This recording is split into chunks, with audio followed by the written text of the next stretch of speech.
Thanks for downloading this episode of Start the Week. For more details about Start the Week, please go to bbc.co.uk/Radio 4. I hope you enjoy the programme. Hello. Today, the Prime Minister reports back to MPs about the latest European summit, not a stunning success for Europe, but one at which he enjoyed the novelty of being warmly embraced by the German Chancellor Angela Merkel.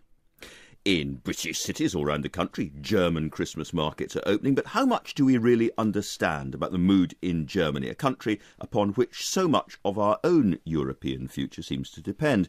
Some say we should be more like Germany as we try to revive our economy. Some say Germany's desire for a deeper Europe makes it very hard for Britain to stay. So what's going on in this most important neighbour we understand so little about? Gisela Stuart is a Bavarian-born Labour MP and was a member of the Convention for the Future of Europe. Karen Lieder is Professor of Modern German Literature at Oxford and a great translator of German writing. Douglas Carswell is not German. He is the Tory Eurosceptic backbencher whose new book on the end of democracy and the birth of I-democracy has been received with prizes, plaudits and a few gasps. And Katinka Barisch, another Bavarian, is Deputy Director of the Centre for European Reform in London. I think it's a first to have two Bavarians on the show. Katinka, can we just start by painting a bit of a picture of the mood in Germany at the moment? All around Europe, we see people kind of rioting in the streets and a sense of crisis, a sense of almost existential worry about their future. What's the mood in Germany? The mood in Germany is really out of sync with the rest of Europe for the simple reason while since the start of the euro crisis, the German economy has grown by almost 7%, while the rest of Europe is sinking into recession or at best stagnating. As a result, the Germans get the crisis at an intellectual level. If you ask them whether they're feared of the crisis itself, actually, they haven't been so scared of anything for near 20 years. If you ask them whether it affects them personally, their life, their pension, their wages, their social security system, they say no. So the German economy is doing well. Unemployment is near record low. So the Germans are simply not as scared as the rest of Europe at the moment. So why are they scared at all? If the autobahns are thrumming and the shops are buzzing and they're all doing well themselves, why are they worried? Partly because Europe, that's what we are. That's our identity. There is no modern Germany that is in any way divorced from Europe. So this idea that the big post-war project of European integration could be crumbling scares the Germans not only because of the economic implications, which are of course very important, but also because we fear for the very identity of post-war Germany.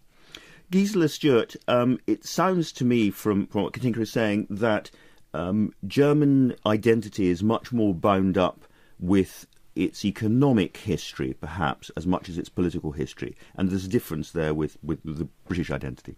Oh, tremendous difference. I mean, if you think about for Britain being an island, in a sense, its boundaries and its definitions have never been questioned, whereas the notion of Germanness and the boundaries of the German state actually weren't concurrent until unification in 1989. So you had hundreds of years of agonising as to what is a German and what does it mean to be German. Because they were living in Russia and Poland and bits of France and all over the place. And Austria, where the Austrians, Germans. And in a sense, a place like Bavaria had much stronger links with France than it had with Prussia in the 19th century. But the country was unified through customs unions and cooperation. And in a sense, it's not just a federal state now. Even the state of Bavaria with 11.5 million people is a federation of a number of units which have a real sense of identity. And the thing which happened since I've left Germany, which is over 30 years ago, which surprises me every time I go back, is how genuinely pacifist the country has become. It is no longer a sense of we need to come to terms with our past. They want to be left in peace, and they now feel at unease because being the big economic power in the centre of Europe, surrounded by all these neighbours, they cannot avoid having to take some responsibility for enormous economic power. And they haven't quite found the way of translating that into political power. So economic power, whether it goes back to the economic miracle after the war, or the current strength of German manufacturing, whatever. That is the uncomplicated, good and warm side of German identity, and that's what people want to cling on to, and not the politics. And there's also modesty, because, you know, whilst we talk about growth, economic growth, if you look at what's been happening to the wages of the German worker, they actually haven't moved very much over the last 15 years. So it's a kind of, the status quo is something that's comforting, and then no, the status quo is not sustainable, and that's scary. Douglas Carswell, this seems to be almost a complete reverse from the British experience and the British mood. In a sense, yes. You know, as a British Eurosceptic, when I hear Angela Merkel saying that, you know, Europe's indispensable and it's part of our German identity, you know, I think we need to understand and respect that point of view. I think we've done too little to understand and respect that point of view. You know, look at it this way: Angela Merkel was born in 1954. Growing up, all the adults around her would have been had a sense of the sheer awfulness of what had happened a decade before. You know, cities blown to smithereens, Germany occupied, and Hungary partitioned and disgraced. And yet, within 15 or 20 years of that, Germany had rebounded, economically rebounded, and perhaps even more importantly, morally recovered. Germany had retaken her place at the top table. Of course, people in Germany are going to regard Europeanism as part of that. And of course, there's going to be a residual reverence for Europeanism. I just happen to think that it's slightly outdated. And I note with interest that, you know, Angela Merkel actually sided with David Cameron at the recent EU budget summit. Interesting. Because she's got to face the German voter. And I think the German voter, perhaps ahead of the politico-media elite in Germany, the German voter is perhaps waking up and realising, actually, you know, it's ludicrous to suggest that because of historical obligations, Germany has to keep on writing out checks. It's absurd to suggest that, you know, Germany has to continue to pay to maintain an army of bureaucrats in Brussels to act as some sort of latter-day Maginot Line. It's ridiculous. Germany should take her place as a liberal democracy and should pursue her interests, and we should welcome the re-emergence of German patriotism and confidence. Very interesting. I want to come back to Angela Merkel a little bit later on. Before I do, Aaron, can I just talk about the sort of cultural mood in Germany, the extent to which, because of course the other thing we haven't talked about is the huge business of absorbing the East and the amount of energy, never mind money, that has taken, and the extent to which Germans are still really thinking about that as much as anything else. Well, I think that's right. Although the economic position in Germany overall is very good, there's a significant discrepancy between the formerly eastern lands and the western lands. And in the eastern lands, there's still a strong and separate identity, which is built of 40 years of a separate state. So the cultural memories that have grown up there for 40 years are completely different. So while you can still tell when you're driving across the border, you're zigzagging, you can still tell almost instantly whether you're in east or west, can't you? Well, absolutely. And in a sense, even more so now, because there's this there's greater unemployment in the east. There's a depopulation in the east as well, as especially the young and the educated and especially women are moving to the west. And so there's a sense of it becoming more rural and left behind in the east. And there really is a large discrepancy between a thriving west and a depopulated and largely backwater east. And does that produce a sort of navel-gazing cultural German experience? Well, I think there's a slight difference between generations here. I mean, one of the important things is that dominant German cultural figures are looking backwards, and there's an obsession still with the past. Although Günter Grass and so on. Günter Grass, Christoph Wolff, the important writers, even writers significantly younger, born in the 1940s, like Bernhard Schlink, carry the weight of the past with them. Who produced The Reader, that many people will know, usually say the film and the book of The Reader. Absolutely. Yeah. So these large films, for example, The Reader or The Lives of Others, the Florian Henkel von Donnersmarck film, which was the Oscar winner. About the stuff that we again explain this at the start. About the East German secret police. Yeah. There's a sense in which the Germans are looking back and absorbing and taking on board pasts and the ghosts of the past. Katinka? I think the experience of reunification is a very important one, also to help explain why the Germans are quite so reluctant at the moment to take leadership in the Euro crisis. Because if you look at what people here would expect the Germans to do, which is to put up lots of money and then perhaps also have the power to tell the Southern Europeans what to do. What happened with reunification is exactly that. We put up lots of money, over €1 trillion, and we had what the guys at the International Monetary Fund called total conditionality. We gave the East Germans our laws, our policies, we threw lots of money at the problem, and 20 years later, we still don't have a particularly well-functioning economic entity in the East. So if you ask us now whether we want to put up lots of money and run the Greek economy, I think most Germans would say, nein, danke. And that is one of the reasons, together with what Gisela said about being, for cultural and historical reasons, being reluctant to take leadership in Europe, is a very important reason why the Germans are just scared, because reunification has happened and they don't want to replicate it at the European level. Gisela, Stuart.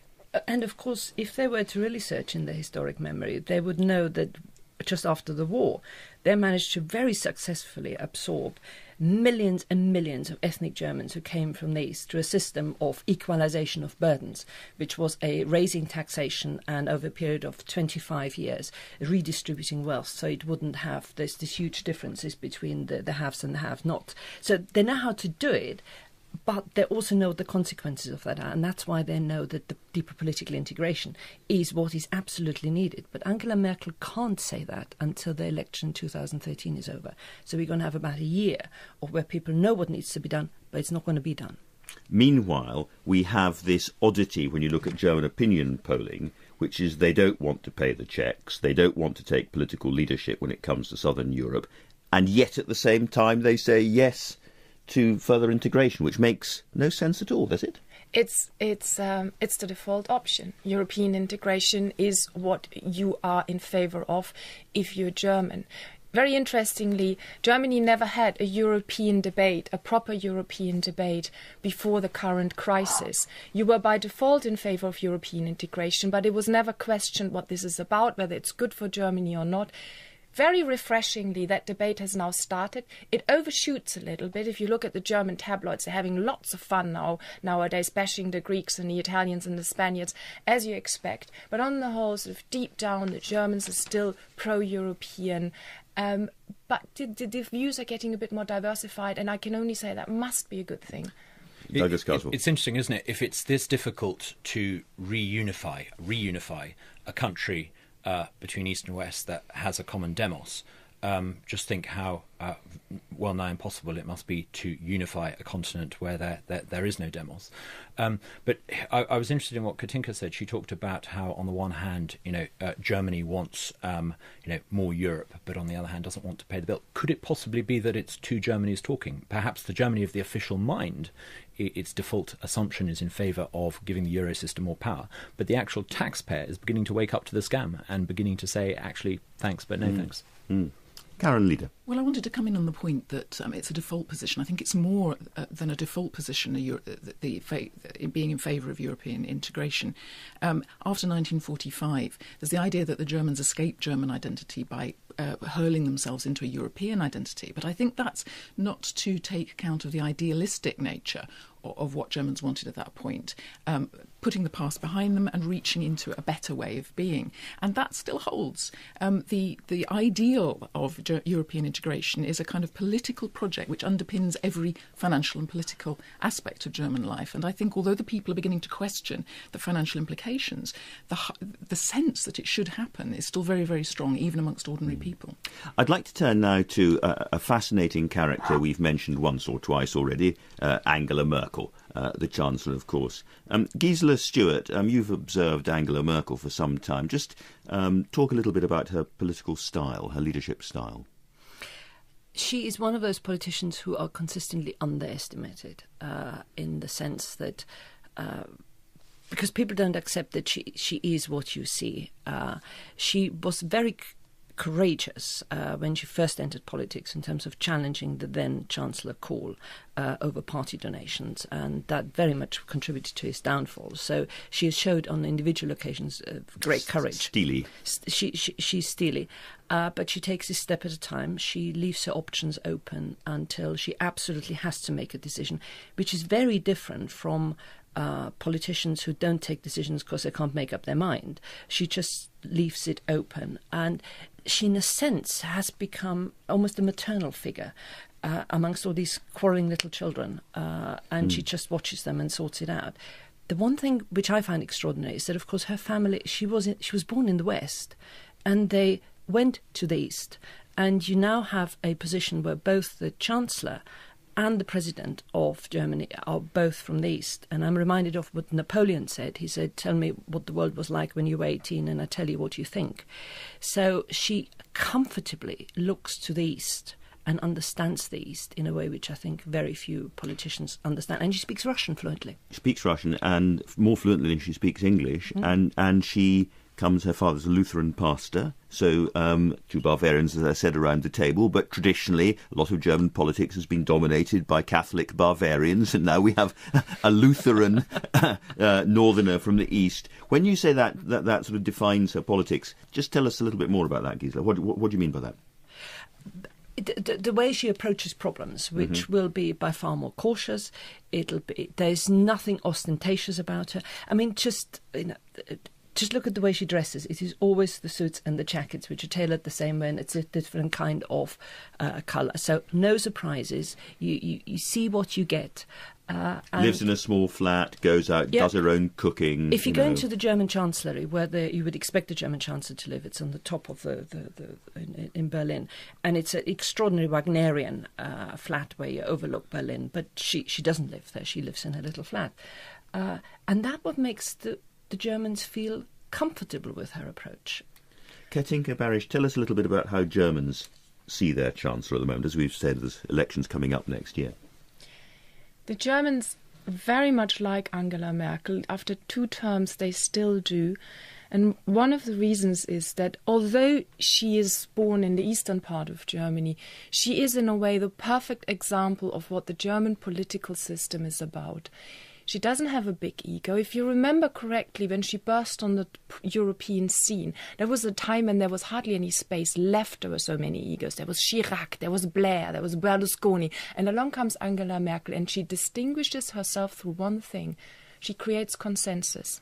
She knocks heads together, she gets things done. It's not about her, it's not about her politics, it's about the way she really is results-oriented. And this is how she functions also at home, and this is why she's so hard to understand for people in Britain, because you have an adversarial political system. Look at the way your parliament is set up. Now, the British and the Americans helped us, the Germans, after the Second World War, to write a constitution that prevents leadership and fast decision-making. And this is how this works, yeah? It is all about deliberately stodgy. A good political leader in Germany is one who creates consensus. Whereas in Britain, if somebody just creates consensus, he's the opposite of a leader. And this is why you find it so hard to understand what we like about Angela Merkel. In our political system, she works. In your political system, she doesn't. That's fascinating. I mean, Douglas Carswell, so she is like and she is not like, because here is a female politician coming from, as it were, the provinces outside, I think, who comes in and just knocks aside a whole generation of kind of more polished, familiar male politicians and starts to change things dramatically. And we may think of political echoes in the Conservative Party, and yet she could not be more different from Margaret Thatcher in some respects. In some respects, yeah. But I'm a huge admirer of hers. I admire enormously the fact that under her leadership, Germany is doing something about its competitiveness and its non-wage labour costs. Under her leadership, Germany is unashamedly pursuing her interests in relationship with a sort of energy bilateral relationship with Russia. I admire, I don't agree with, but I admire the way Germany was prepared to say, no, we're not going to back you over Libya at the UN. You know, I welcome that, and I think it's good.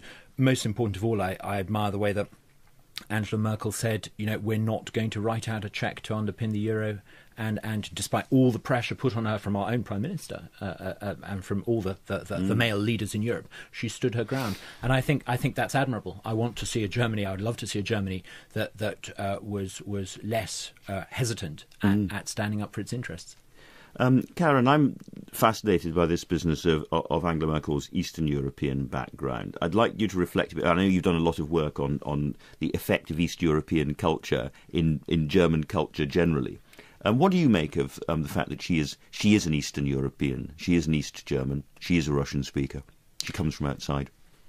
Well, one of the things that's very striking when one goes to Germany is that it feels as if it is in the middle of Europe and it's open to Eastern Europe. And so you stand at Berlin train station and you see Prague as a destination.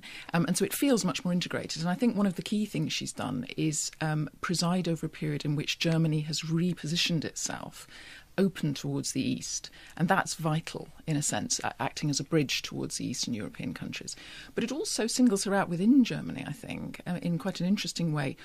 Although there is this concession and feeling of a kind of federal bringing people together, she's a very strong personality. She's a woman in a male party. She's Protestant, whereas it's a predominantly Catholic party. She's childless, and she comes from the East. And so she's quite singular. And perhaps one of the things she's done is open Germany in different directions. And we've spoken in this programme before about the growing warmth between Germany and Poland, for instance. Lots of countries on the East now look to Germany for some kind of model, if not political leadership. But do you think that she is capable of providing the next step, the next stage, do we think that, of political leadership? Because here is a country which is nervous of taking a lead, and yet in some respects now absolutely has to.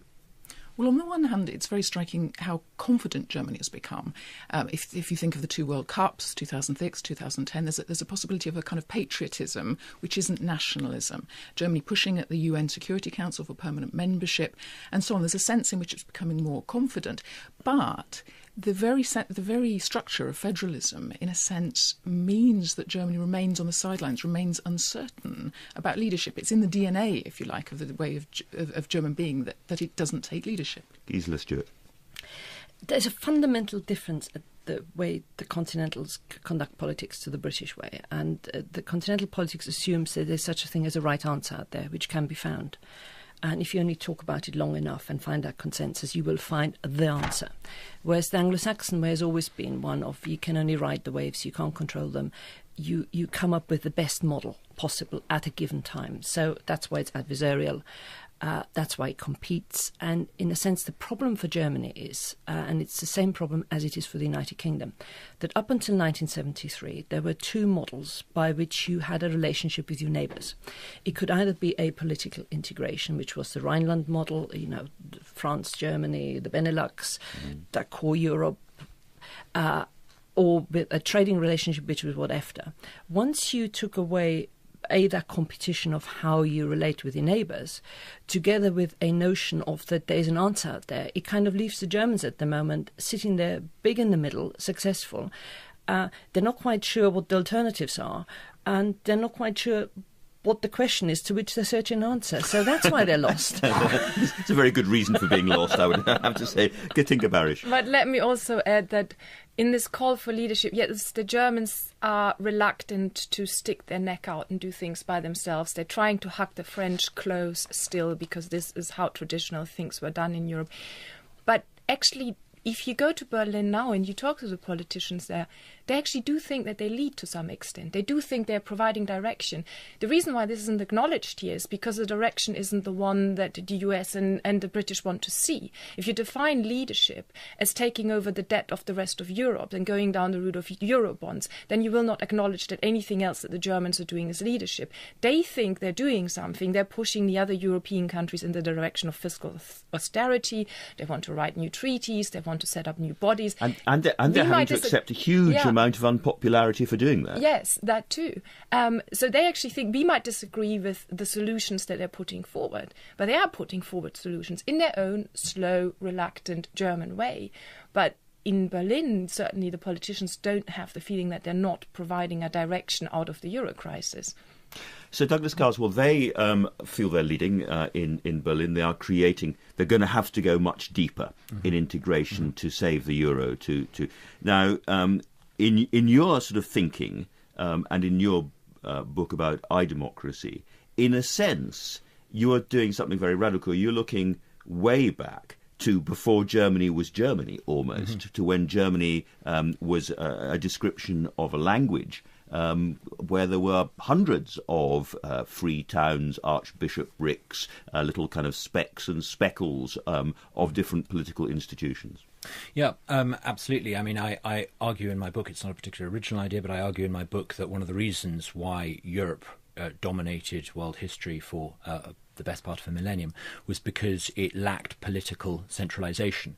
And because it lacked political centralisation, no central political authority, it had what in modern management speak you might call systems competition. Systems competition both between competing principalities in political units and within them. So just not simply competition on currencies, but also systems ideas. of law, ideas, measurements, everything. Totally. Everything from double entry bookkeeping to ideas about tax rates. It was competitive, and unlike empires to the east, the Ming and the Mughals and the Ottomans, which were in 1400 technologically much more sophisticated than we were, one of the reasons why they fell behind was because they had political centralism, and political centralisation stagnates. It causes stagnation.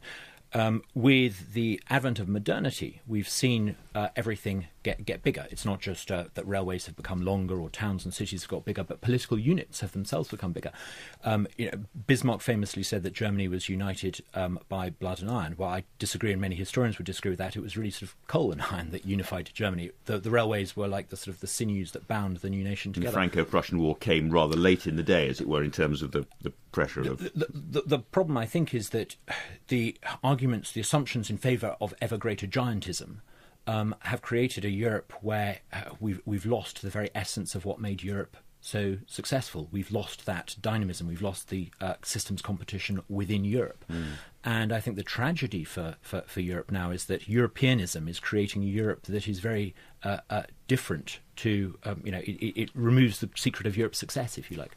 I want to come on to some of your answers to the dilemma in a moment, but I'd like just to put that proposition to the rest of us. Katinka, what do you make of the idea that actually Europe has locked itself into a centralised, uniform, and therefore inevitably declining system? I don't quite agree with that. What Europe centralises is the regulation that we impose on how we make chemicals, our standards for mobile phones and other regulations so we can trade freely with each other. Does this make sense in a world where we are competing globally with nations that have over 1 billion people? I believe so. Do we centralize our economic models, our education system, our tax systems? No, we don't do that. Just look at, we have Sweden in the European Union and we have Portugal in the European Union. It is simply not the case that these are harmonized, unified economic systems. So we still, to some extent, have that competition, and that is a good thing. Gisela Stewart.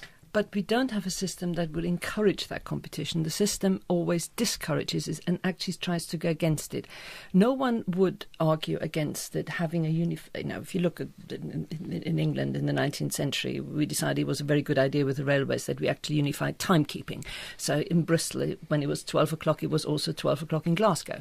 So there are levels of unified. But then when it comes to values, we have got ourselves to a position where increasingly, whenever there's a problem, the assumption is doing the same everywhere must be the right thing to do. And it's then seen as fair rather than an ability to say what is appropriate. And what Europe doesn't have, and in a sense I was really admired about the United Kingdom and the United States, is a sense of a God-given right to reinvent yourself. And it didn't require revolutions and it didn't require wars. It had systems that So you would like to see a Europe that was much internally looser, in a sense, gave more scope for competition and different systems to clash against each other? It keeps talking about subsidiarity and proportionality, but it never ever does it. It just tries to equalise everything and doesn't stick to trade. So it doesn't encourage competition, and I think that's its downfall. Karen Leader. But also, identity is cultural. And one of the striking things about this pressing towards giantism that you talked about is that it's accompanied by a movement in exactly the opposite direction. So you have Scotland, you have Catalonia, you have Flanders in Belgium, all places that are rediscovering a regional identity and establishing it and are hoping to establish it within Europe. And so that dynamic in the two directions, it seems to me culturally, is very significant. I don't think they'd like you seeing regional identity in Edinburgh, Karen. Douglas Carswell. I think, this sort of Euro-giantism is based on sort of three flawed assumptions that the digital revolution is sort of starting to unravel. First, the economic assumption.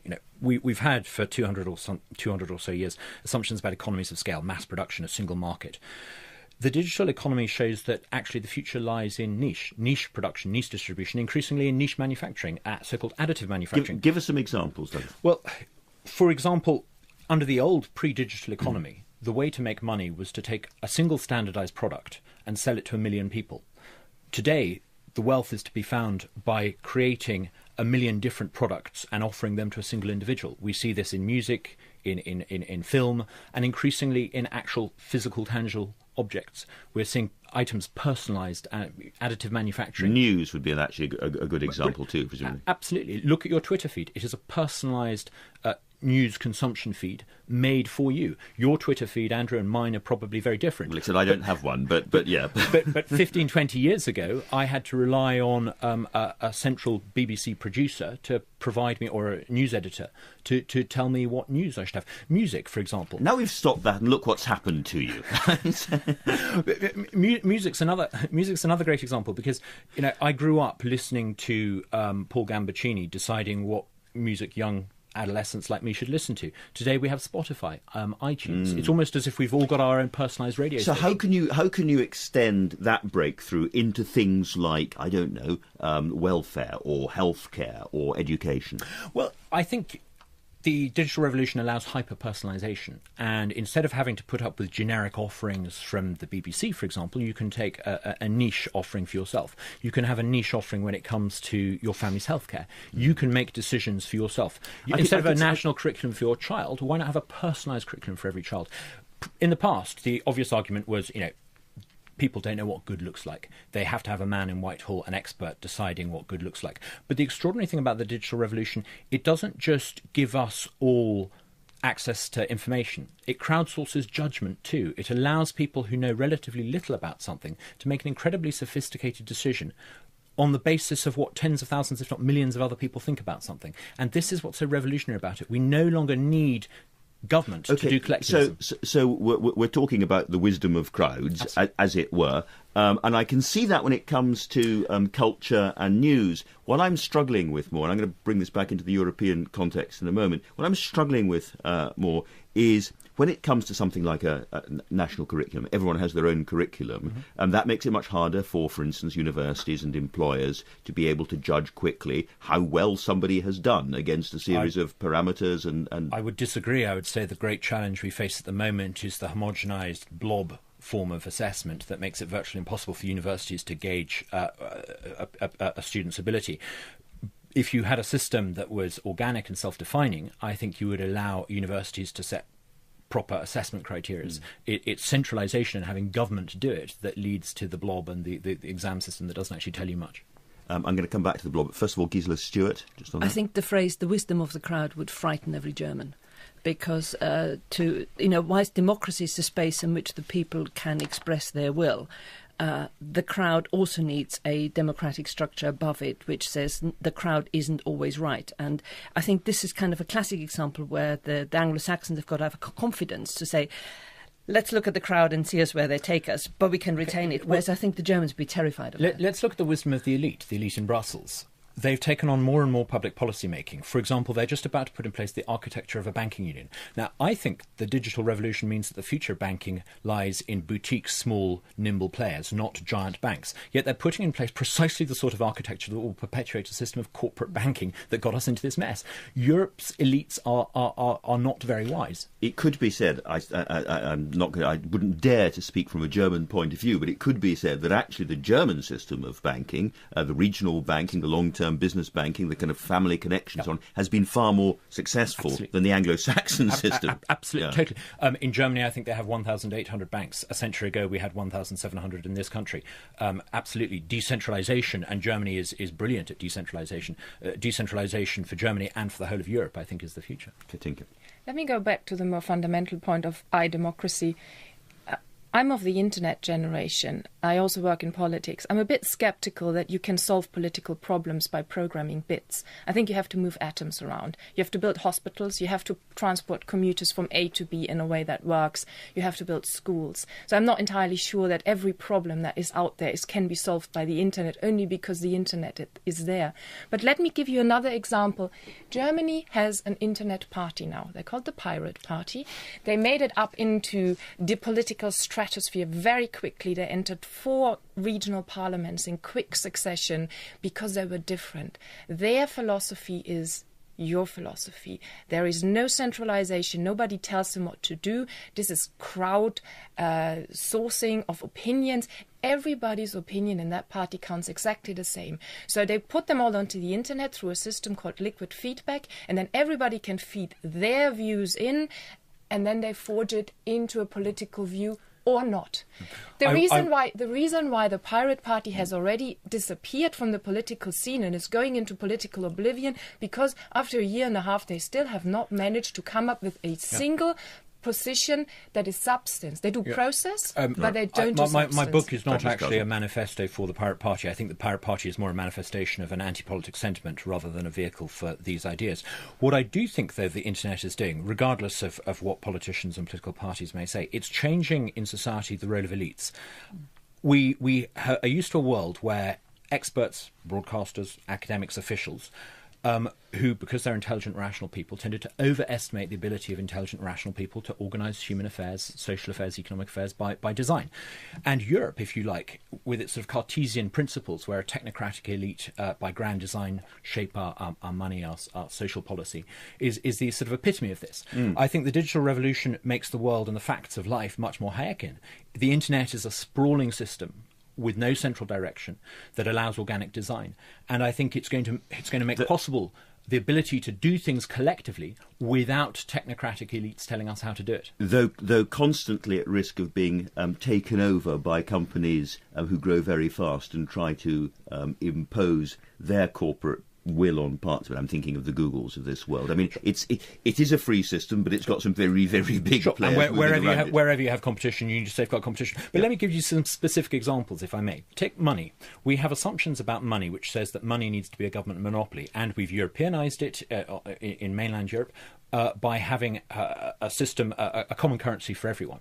But what if the digital revolution turns our assumptions about money on its head? Already we're seeing payments without banks. What if we have currency competition? You can already live in a world without traveller's checks. We don't have traveller's checks not because we have a single currency. We don't have traveller's checks because it's technically possible now, whatever currency you have in your bank, to pay for things instantly with virtually no transaction costs. The internet will allow currency competition to become ubiquitous. If that happens, why have a single currency at all? Karen? I don't think one needs to be German to be very afraid of this kind of model. What is freed in this model is precisely capital.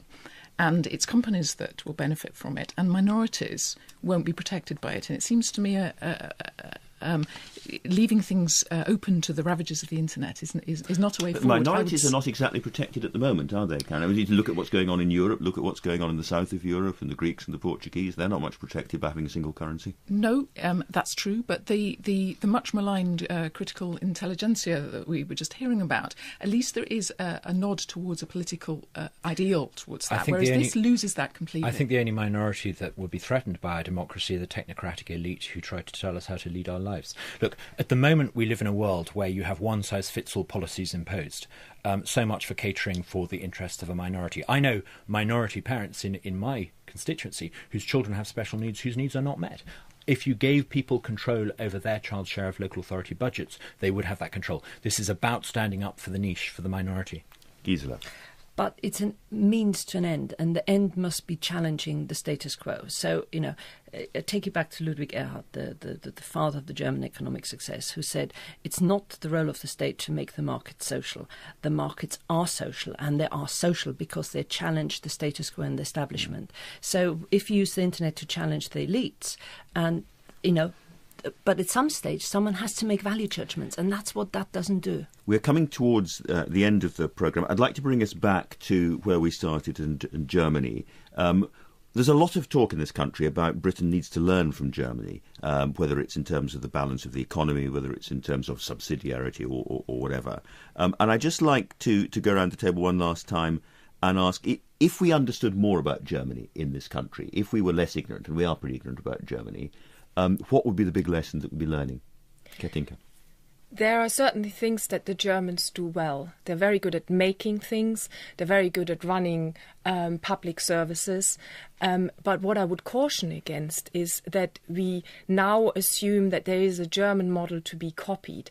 I have been through too many iterations of this. When I was an economics student, it was the Japanese model. Then it was the American model. Then for many, many years, the Germans were supposed to become more like Britain, with a services sector specifically based on financial services and a housing market that allows people to leverage themselves and then go out and spend.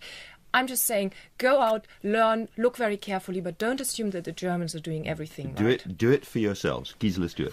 When I was a health minister, I was once asked by an official not to be so German on this occasion. And I said, what is it I do when I'm being German? And he said, you think like Lego bricks. It's making one decision after another, and they're consequential, and being not prepared to revisit a previous decision because we've already done that. He said, Minister, ever so often just chuck it up all in there and see how it falls down. And I think both sides ought to occasionally think like Lego bricks, but then be prepared to just chuck it up all in there. Karen Leader. Well, it's self-critical Lego bricks. That's the key, it seems to me. One of the very striking things about the German intellectual elite is that the constant self-questioning, which goes into realms of identity, the past, the Germans are constantly questioning their legacy and what they're to become. And that seems to me a very useful lesson that could be applied to British history too. Douglas Carswell, a final thought from you. Katinka earlier talked about how it's so difficult for a German leader to make decisions without building consensus. That suggests to me that Germany isn't just decentralised in the sense that they've got landers making policy locally. They've got a decentralised political system. I think that's a model that Europe should try to emulate. We should disperse power. We should diffuse power away from the centre. And I think if we did that, I think if Europe was a dispersed and decentralised confederation, Europe and Germany would be much happier. One day, perhaps, one day. We've run out of time. Thanks to all my guests, Katinka Barish and Gisela Stewart. Douglas Carswell's The End of Politics and the Birth of iDemocracy is out now, and Karen Leader's Spectres of the GDR, The Haunting of the Berlin Republic will be published next year. Next week, we're going to be talking about the prospects of a nuclear Iran with Shirley Williams, Geoffrey Robertson and David Patrikakiros. But for now, thank you and goodbye. There are many more Radio 4 arts and discussion programmes to download for free. Find these on the website at bbc.co.uk/Radio 4. And they haven't quite found the way of translating that into political power. So economic power, whether it goes back to the economic miracle after the war, or the current strength of German manufacturing, whatever, that is the uncomplicated, good and warm side of German identity, and that's what people want to cling on to, and not the politics. And there's also modesty, because, whilst we talk about growth, economic growth, if you look at what's been happening to the wages of the German worker, they actually haven't moved very much over the last 15 years. So it's a kind of, the status quo is something that's comforting, and then no, the status quo is not sustainable, and that's scary. Douglas Carswell, this seems to be almost a complete reverse from the British experience and the British mood. In a sense, yes. As a British Eurosceptic, when I hear Angela Merkel saying that Europe's indispensable and it's part of our German identity, I think we need to understand and respect that point of view. I think we've done too little to understand and respect that point of view. Look at it this way: Angela Merkel was born in 1954. Growing up, all the adults around her would have been had a sense of the sheer awfulness. He is the Tory Eurosceptic backbencher, whose new book on the end of democracy and the birth of iDemocracy has been received with prizes, plaudits and a few gasps. And Katinka Barish, another Bavarian, is Deputy Director of the Centre for European Reform in London. I think it's a first to have two Bavarians on the show. Katinka, can we just start by painting a bit of a picture of the mood in Germany at the moment? All around Europe, we see people kind of rioting in the streets and a sense of crisis, a sense of almost existential worry about their future. What's the mood in Germany? The mood in Germany is really out of sync with the rest of Europe for the simple reason while since the start of the euro crisis, the German economy has grown by almost 7%, while the rest of Europe is sinking into recession or at best stagnating. As a result, the Germans get the crisis at an intellectual level. If you ask them whether they're feared of the crisis itself, Actually, they haven't been so scared of anything for near 20 years. If you ask them whether it affects them personally, their life, their pension, their wages, their social security system, they say no. So the German economy is doing well, unemployment is near record low. So the Germans are simply not as scared as the rest of Europe at the moment. So why are they scared at all if the autobahns are thrumming and the shops are buzzing and they're all doing well themselves? Why are they worried?